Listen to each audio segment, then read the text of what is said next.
everyone, and welcome to Cowgirl Yarn. My name is Maureen, and today we are working on part 3 of the Johanna vest knit along. Today we're going to be putting in the pockets in our vest, so we're going to need a little bit of extra supplies to help us with this process. So grab your pattern, some double pointed needles in the size that you're using for the main body of the vest, some extra stitch markers, something to hold your yarn if you need it, and also the contrast color of your yarn if you'd like to use it for your pocket linings. It's kind of a cute touch, but the pattern recommends your main color, so it's totally up to you. Let's get started. You'll know when you're ready for pocket welts when you have reached either 16 inches from the hem or 8 inches from the hem, depending on what length vest you're making. If you're editing the length of your vest, you'll know when you're ready for pockets when you feel like you're ready for pockets. That's the beauty of editing as you knit. So I am knitting the long version of the vest, so I knit 16 inches from hem to the needle. So now I'm ready for pocket welts, and I will have ended after knitting a knit row. So they say ending with a right side row, they mean ending after you knit that row, because the next move is a wrong side row. So now we're in the pocket welts. We're going to purl 6, place a marker, knit 24, place a marker, purl however many for your side, place a marker, knit 24, place a marker, and purl to end. What this is doing is setting up where the pockets will be placed, which is going to be over that knit 24. As you can see, we're in a purl row, but we're knitting 24 for the pockets. That's going to create those really nice pocket welts to clarify where the pocket begins in our piece. So let's go ahead and do it.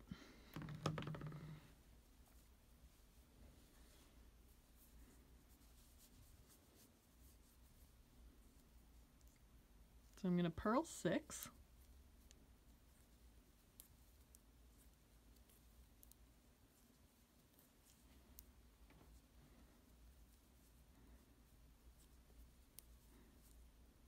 Got my 6. Now I'm going to place a marker.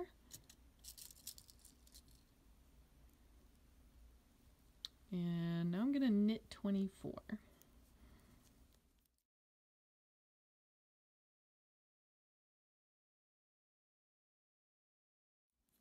Alright, here's my 24 knit stitches. I'll place another marker. And now I'm going to purl all across the back.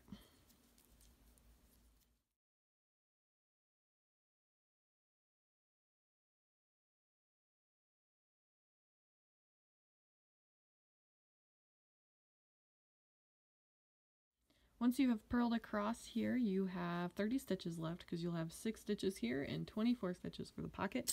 So let's place a marker, knit our 24.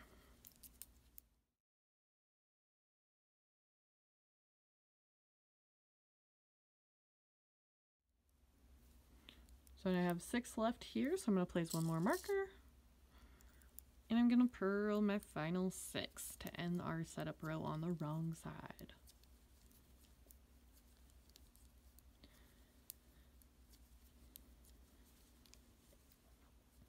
So what that has done is it has added this garter ridge to the pocket, the start of the pocket welt. So let's take a look at our pattern. We have just completed the wrong side row with all of our markers. Right side row, we're going to slip first and last stitches knitwise, knit all other stitches, just like we have been in the past. Keep your pocket markers in place. So then the wrong side row looks a lot like the wrong side row above here. You're going to be knitting in between the markers and purling. We're going to repeat those last 2 rows 3 more times, ending with a wrong side row, creating 4 garter ridges on the right side at the right and left pocket locations. So that means we will be ready to work our right side row by the time we complete this. So let's go ahead and do that, and then we'll rejoin for the right side row for the next move. Once you have completed all of your garter ridges, you'll have 4 on the right side. You're ready to transition your stitches onto double points. We're going to place the pocket stitches onto the double points.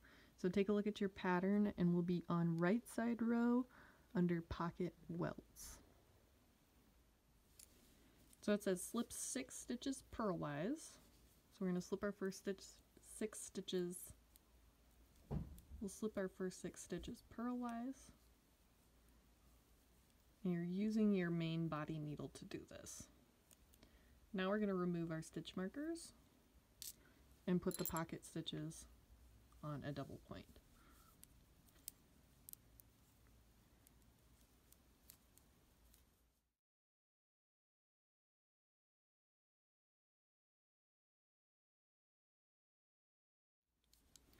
Okay, so we're going to take the stitch marker out, slip the majority of the big side, and then put your other pocket on a double point also. So I'm taking my main body needle over and slipping. Just let the double point hang out.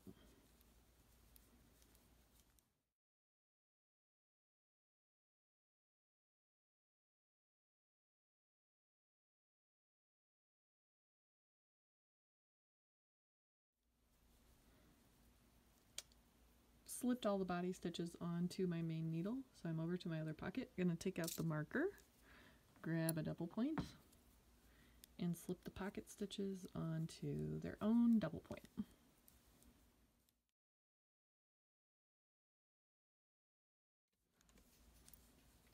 Okay, pocket number 2. Take out your stitch marker, put those final 6 stitches on your main body needle.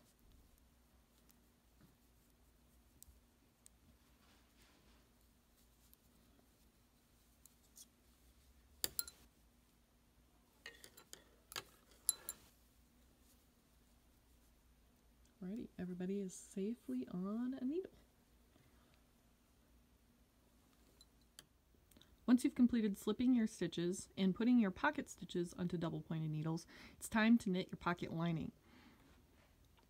So if you check out your pattern, we're going to knit our pocket linings starting on the right side. We're going to attach a separate ball of main color yarn to the right side of the right pocket and work in stockinette. So we start on the right side row, but we're going to purl, and then on your wrong side row you're going to purl again. So that's going to finish our ridge on the front side and then establish stockinette for the lining of our pocket. So let's go ahead and attach our new main color ball to the pocket. So I will be knitting my pocket linings in my contrasting color, but if you look in the optional section towards the bottom of the pocket lining section on your pattern, it says work first and last few rows of pocket lining in main color yarn, then switch to your contrast color for the middle rows for a pocket lining of contrasting color. So then you'll bring back in your main color towards the end of your pocket lining, and that makes sure that it's a really clean transition between your main color fabric on the right side and you still get your pop of color on the wrong side of your pocket. So we are going to start with our main color. So I have another ball and I'm going to attach it.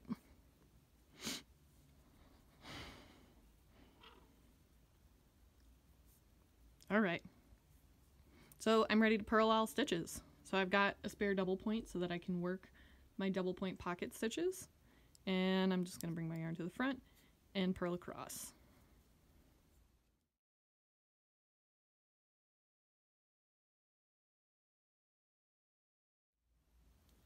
So you'll notice I purled across on my right side just like it says for the very first row of our pocket lining. I'm using my main color, but I've just let these slipped stitches, these held stitches, hang out back here. They're totally safe. If you're worried about them, squish them down on the cord so that they won't fall off, but I am just working on my double point here, so I'm going to flip it and just pay attention to my double point while I'm knitting the pocket lining. So our next row is also a purl row.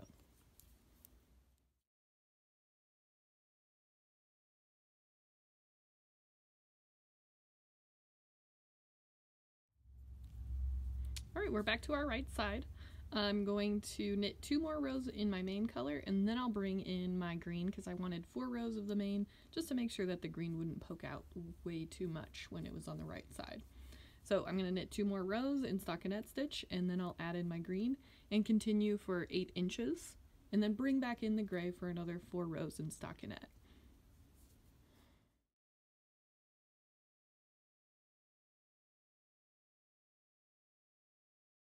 Once you've got your pocket linings complete, we are ready to knit our full row to rejoin everything back together. So I'm going to push in my pocket linings downwards so that they're sitting to the back of the fabric. And I'm ready to work a knit row across every stitch. So I'll show you what that looks like. So these pockets are really clever because they just kind of fold into what you've already knit, and the joining process is really seamless. So I'm going to knit my 6 stitches that are sitting by themselves before the pocket, and I'm slipping the first one because I'm starting a regular row on our vest, and we always slip the first and last stitches knitwise. So I'll knit my first 6, and now I've got a gap. So now I need to knit into my pocket stitches. So I'm just going to knit them directly off of my double point.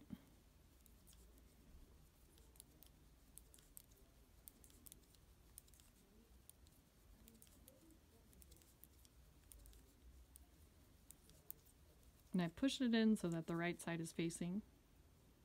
And you've got this big open area. So I'm just knitting across. This is exactly how it should look. It's kind of wobbly and loose, but it'll all come back together when we come back around again.